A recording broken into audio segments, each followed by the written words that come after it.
Ladies and gentlemen, welcome to my interview with Slade Mercer. Hello, hello, how are we? Good. Okay, first one is who were your favorite wrestlers gr growing up? Oh, I was a really big fan of Rey Mysterio. I loved Rey Mysterio growing up, even though I'm a bigger guy now and I couldn't wrestle like Rey Mysterio if I wanted to. I was a really big fan of his. Okay. Now, what's next? Who had the who had the greatest influence on your life to become a pro wrestler? The greatest influence a professional wrestler had on me. Yeah. Um, that's I know that's tough. Like when I grew up, I was watching WCW, so um, there was guys like Rey Mysterio and Eddie Guerrero and Dean Malenko, Kevin Nash, guys like that. Um, so biggest influence. Oh, you know what? It's probably Goldberg. As cheesy as that sounds, I really loved Goldberg, and yeah, for a long time I actually used the jackhammer as a finisher. So yeah.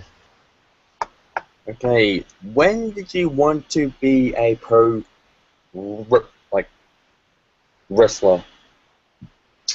I decided at the age of 15 that I wanted to be a professional wrestler. I told all of my friends and decided that that's what I wanted to do. They all thought it was a bit silly, but that's what I decided. And then at the age of 17, I started training. I had my first match at 18, and in a couple of weeks' time, as of the 25th of March, that will be my 10-year anniversary as a wrestler. Holy crap! Yeah. Who Well, is your closest friend in the wrestling world? Oh, probably Mason Childs. So Mason Childs is a wrestler up in Queensland. He wrestles as Australian Wolverine, and he has been a very, very big part of my life for a good few years now. I moved to Brisbane a few years back, and yeah, not only is he a very good friend in wrestling, but he's a very good friend in real life as well.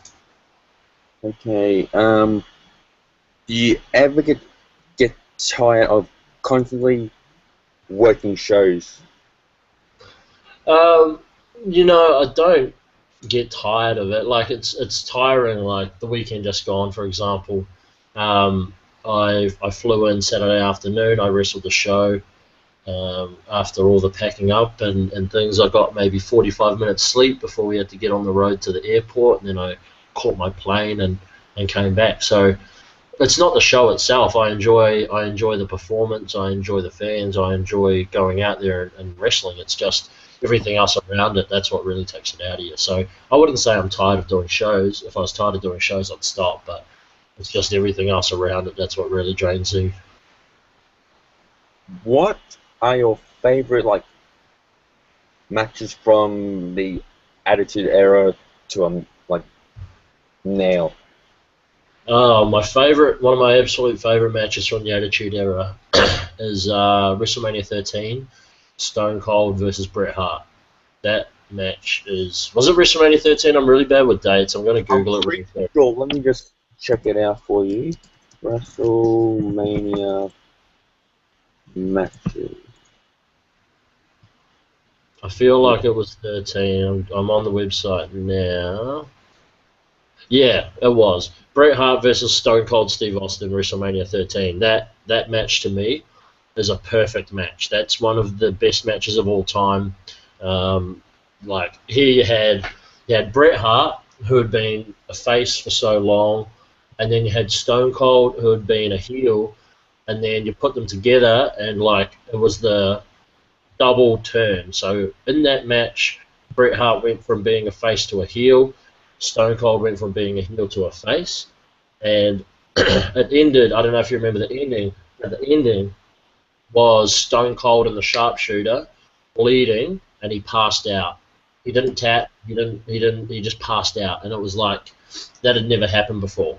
So yeah, I don't know. To me, and there's nothing out of place in that match. There's no botches. There's no mistiming. Everything is on point, and it was Bret Hart, who was one of the greats from the '80s, and then Stone Cold, who became one of the greats of the '90s, colliding, and it was. I think it's one of the perfect matches. Aside from that, like I mentioned, I didn't really grow up watching WWF. I grew up watching WCW. So during the Attitude Era, I didn't really watch much. But I guess since then, I started watching WWE around the time that Brock Lesnar started getting big. So it would have been in 2003, 2002, 2003. Actually, if I'm going to mention a match, technically it was during the Attitude Era, but it wasn't on WWF, would be Eddie Guerrero versus Rey Mysterio, Halloween Havoc 1997. That match was incredible. That's one of my favorite matches, and I can watch that match over and over again. Again, two guys on the absolute peak of their careers, putting on an absolutely perfect match. I can't fault it.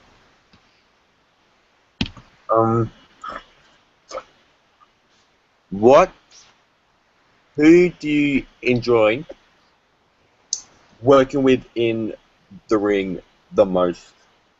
Like from 5 years ago to now. Well, there's been a few. So I've been in England for the last couple of years prior to coming back to Australia, and one guy who I wrestled a lot with, and not a lot of local fans will know who he is, but his name's Mad Dog Max, and he's a British wrestler. And he's just incredible. He's a fantastic wrestler, and him and I, we did 30 minutes, 1-4 to a finish, and honestly, I remember every moment of that match, and that match was perfect top to bottom. The crowd was on like the tip of its toes, and the selling and the timing, just everything was on point. And I'm really gutted that match isn't on video, because I could happily watch that match back any day of the week. That match was one of my favourite matches that I've ever had. Aside from that, guys that I enjoy getting in the ring with, I enjoy getting in the ring with guys that are gonna push me, and guys that don't mind taking a few hits, because we as professional wrestlers these days, we compete against not just other professional wrestling, but against MMA and against boxing and against other fighting sports. And so it's our job as wrestlers, while yes, everybody knows the way wrestling works and stuff, it's still our job to try and make people think, wow, that looks like it hurt. So I enjoy going in there with guys that are gonna push me and that are gonna hit hard. If I had to pick guys from the Australian scene, I really enjoy working with Sid Parker. He's a Melbourne wrestler, and I've had a chance to work a few matches with him, and he's got a really good head on his shoulders. And as well as Robbie Eagles. He's a New South Wales wrestler, and he and I had a match at Supernova. Was it Supernova? No, Armageddon, down here in Melbourne late last year. And even though it was only a comic book festival show, so it's not like a real wrestling show, and the people aren't really wrestling fans, him and I had a really solid match, told a good story, and yeah, really enjoyed it. So I'm sure I'd like to wrestle Robbie Eagles again, and hopefully we could go half hour, and I think we'd have a great one. Is there anyone that is from the WWE that you really want to have a match with? You know, it's funny because in a week's time, so not this week but next week, on March 20th, Outback Championship Wrestling is bringing over Alberto Del Rio. Now, I think Alberto Del Rio is an incredible wrestler, and people underestimate just how good he is. Like, the guy is 6'5", and he moves like he's 5'6", and that's what I love about it. And the guy is just an incredible wrestler, and so I would love to wrestle him. I know he's not WWE anymore, but I'd love to wrestle him. Current guys in the WWE, I don't know. Probably someone like I'd even say guys like John Cena and Randy Orton, and I say that because, like, while they're not indie-rific guys, and while they're not guys that everybody on, they're not super popular wrestlers, they've been doing it a long time, and they know what they're doing. Especially Randy, like, he's I was talking about him the other night with some of the boys backstage, and Randy's just an absolute natural in every sense of the word. So yeah, it'll probably be Randy Orton or John Cena. Wayne, do you want to ask him anything? If you had chance, would you wrestle in the New Zealand one on TV? Sorry, in the New Zealand what?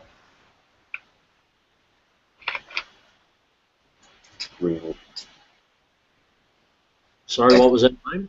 I think Wayne's internet just cuckoo. I think he asked, would you like wrestle in like TNA or the New Zealand like wrestling companies? I'd happily wrestle in New Zealand. I mean, that's up to them if they want to bring me over. In terms of TNA, I have a very good friend in TNA. I'm very good friends with Rockstar Spud. He and I were good friends in England before he got signed, so I still talk to him nowadays. And yeah, TNA. The thing with TNA is while their shows aren't amazing, like I guess it just depends on what you like in terms of your wrestling shows. They do have some really talented wrestlers. In fact, one of my favorites when I was first starting out was actually James Storm. So it'd be probably, or even Bobby Roode would be a fantastic guy to wrestle as well. He's a very knowledgeable guy. So yeah, I'd probably say James Storm or Bobby Roode would be two of my favorites from TNA that I'd happily and want to wrestle. Yeah. Okay, what do you think of the AWF fans? Because you've been to what, 2 shows now? Correct. Yeah. The first show, I had my big Australian flag, and I was booing your ass out of the building.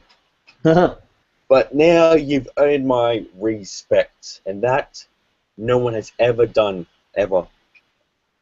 I appreciate that. The Blacktown shows for AWF, they're really fun because in Blacktown there's actually a fair few Kiwis, so it's an interesting dynamic because I get to go to those shows, and I'm obviously a heel because I'm a Kiwi and I'm in Australia, but there's a couple fans, and that includes guys like yourself and Wayne, who appreciate what I do, and it sort of transcends that whole cheer for the good guys, boo the bad guys thing, because ultimately you guys decide who you like based on the way that they wrestle, based on the way that they look, whatever have you.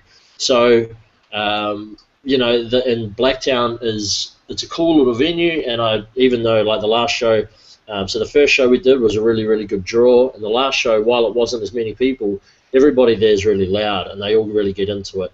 In fact, I remember right before the end of the match, there was like a really good pop towards the end when it was looking like I was going to win, and that was really awesome. So, yeah, I really enjoy it. Okay. Who would you want to face in the AWF before you hang up the boots? Oh, that's tough. I've wrestled a couple guys there over my time. Like a couple of years ago when I lived in Brisbane, I did Supernova, so I actually wrestled Massive Q, and that was a lot of fun. He is pretty fat. No offense to you, but he's just like, break out! Crap. Because he's such a big dude, it's such an easy story to tell, and that's what we did in Brisbane. I would love to wrestle TNT again, or Ozzy Osbourne. Wrestling Blakestone was a lot of fun. I'd really enjoy wrestling.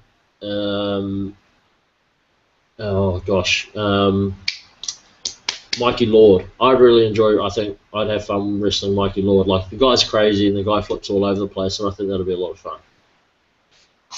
Have you faced any ex like WWE guys, because you face Luke Gallows Correct. at a pub.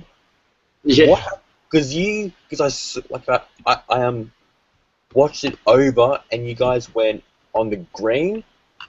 Yeah, that's right. Yeah, so it was a bowling club, and we were having a sort of, I guess, a falls. No, it wasn't really a falls count anyway. It was more of like a hardcore match, and yeah, we went out onto the bowling green. Yeah. Um,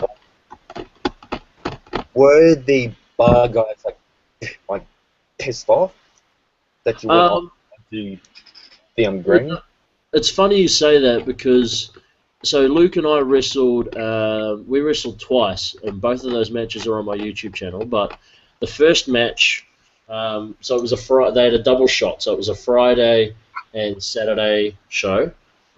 I was scheduled to wrestle Luke Gallows on the Friday, and then on the Saturday he was scheduled to wrestle in a three-way. So on the Friday, I was really excited about wrestling Gallows one-on-one.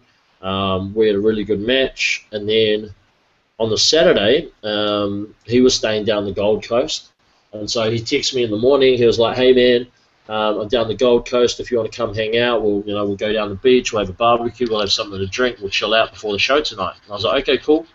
So me and my mate went down to the Gold Coast and we hung out with him, and it would have been about 3 o'clock in the afternoon on the Saturday, and the show was at like 7:30 that night. And he goes to me, he goes, "Brother, who am I wrestling tonight?" And I go, "Oh, you've got these two blokes in a three-way match." And he's like, "Nah, fuck that. I don't want to do that. I want to wrestle you again." So I was like, "Oh, okay." So Luke then picked up the phone. He dialed the promoter, and he said to the promoter, "Hey, who am I wrestling tonight?" And he said, "Rah, rah, rah." And he said, "Nah, that's shit. I want to wrestle Slade again." And so the promoter was like, "Okay." And that was it. So then Luke Gallows and I wrestled again on the Saturday night. And I think it's hard for me to pick because I really like both matches, and both matches have parts in it that I like for different reasons. But if I had to pick between the two, the second match was a lot more hard-hitting because in the second match, if you've watched it, you'll see that he actually breaks a pull cue on my back. Now the thing with the pull cue is that wasn't a planned thing. So we brought out onto the green, and we were fighting out there, and then I pulled up like a scoreboard from the green and I whacked him with that, and then one of the people from the bar gave him a pull cue.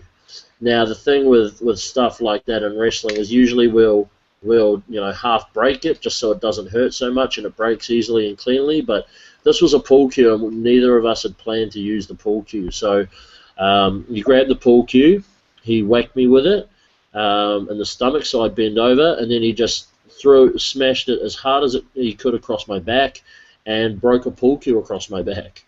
So it looked great for the match. It hurt like a bastard, but yeah, it was really quite cool. And I guess to this day I can sort of say I've been had a pull cue broken across my back, and not many people can say that. So yeah, if I had to pick between the two, I'd say the second match was my favourite of the two. Can you cut a promo? Yeah, you want me to cut a promo now? Yeah, sure. Yep. Who do you want me to cut a promo on? What do you think about? Paul Heyman. Cut one on him. Cut a promo on Paul Heyman. Okay. Yeah. All right. What do you? Give me some specifics. Do you want me to say anything in particular? Do you want how long do you want? Just say whatever comes into your head. Okay. All right. Give me a second. Let me think of how I want to start. All right.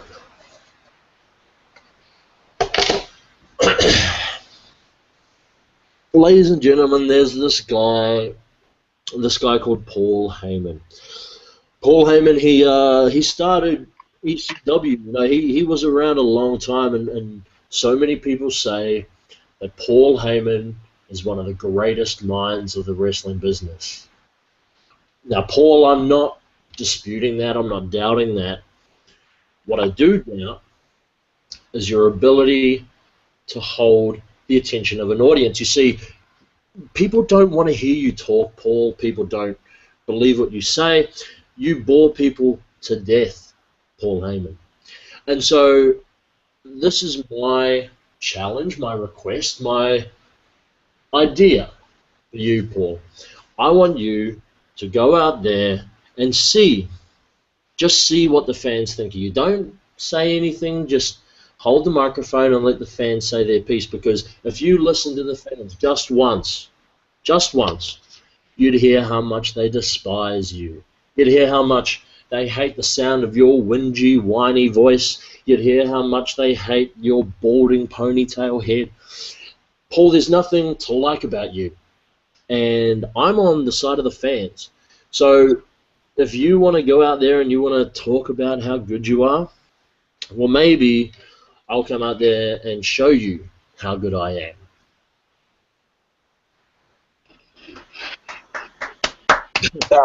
That was good. Yeah, you enjoyed that? That was good. What are you looking forward to, like, this year, like, in your life, like, winning, like, every belt? And would you ever sign with WWE?